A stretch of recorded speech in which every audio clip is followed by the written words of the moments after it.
In the early 19th century, Mexico was a nation trapped between hope and turmoil, born from revolution yet constantly dragged backward by chaos, and the year 1838 painted one of the darkest, most unstable pictures of its fragile identity.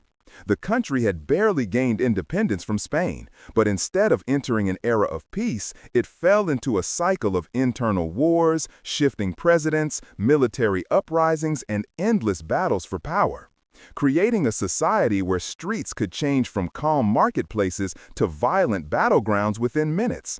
And amidst this fragile and unpredictable reality lived a modest French pastry chef named Ramontel, an immigrant who came to Mexico not as a soldier or politician, but simply as a craftsman of sweets, someone who woke up before sunrise to knead dough, prepare pastries, and serve the neighborhood with warm bread, cakes, and delicate French desserts that reminded him of the quieter life he once knew in Europe. His bakery, though small and simple, was a beacon of stability for him, a symbol of personal independence in a country where political independence was still shaky and uncertain. But all of that changed when a wave of riots, fueled by political tension and public outrage, tore through Mexico City with the force of a storm. Soldiers seeking control clashed with rebels, and mobs took advantage of the chaos to loot anything within reach, smashing windows, breaking into homes, and storming local shops with little regard for the people who depended on them.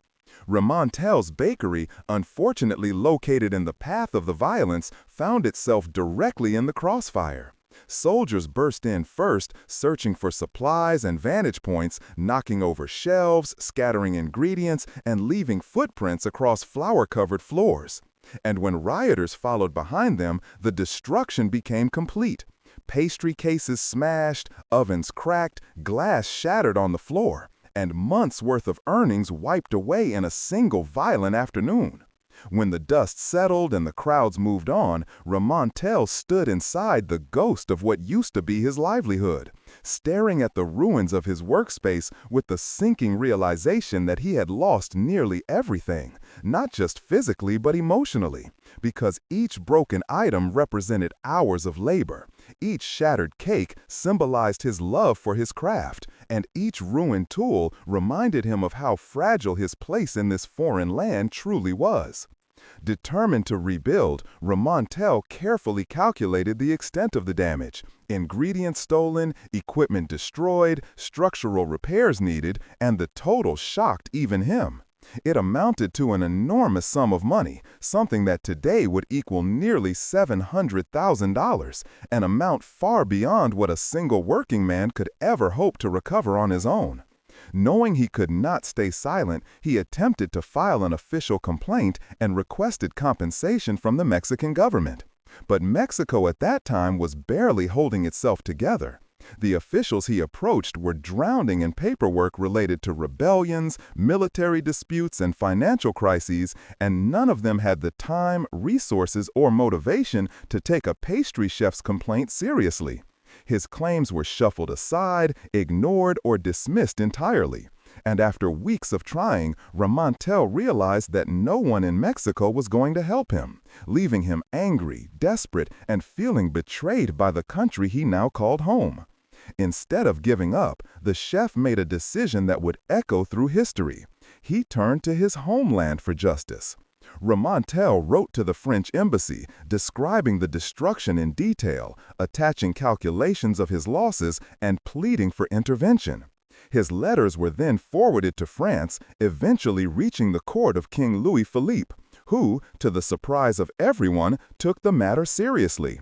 Not because he cared about pastry specifically, but because Ramontel's story fit a larger pattern of complaints from French citizens living in Mexico, many of whom had suffered damages, losses, and harassment during years of political instability. France, looking to assert its global influence and unwilling to let its nationals be mistreated, demanded that Mexico pay 600,000 pesos in compensation, an astronomical amount at the time. Mexico refused, arguing that the demand was unreasonable and that it could not possibly afford such a sum when it was already struggling to maintain internal order. But France saw Mexico's refusal not as a financial issue, but as an insult, an act of disrespect toward a European power that believed its authority should be acknowledged without question. And so, with diplomatic negotiations collapsing, France decided to escalate the situation dramatically. The French Navy was ordered to sail to Mexico and enforce the demand through military pressure. This was not a token gesture. The fleet that arrived in the Gulf of Mexico was one of the most advanced in the world, equipped with modern cannons, disciplined crews, and the full confidence of a European empire. When the French ships approached Mexico's coast, they began a strategy that would cripple the nation: a full naval blockade. Mexican ports, which were the lifelines of trade and economic survival, were suddenly cut off, with French ships preventing all exports and imports from passing through. Merchants were devastated, coastal towns suffered shortages of food and essential goods, and government revenue collapsed because tariffs and trade taxes, Mexico's financial backbone, disappeared overnight. As weeks turned into months, the blockade tightened around Mexico like a vice, causing businesses to fail, families to starve, and political tensions to rise even further. Inside government offices, leaders debated endlessly.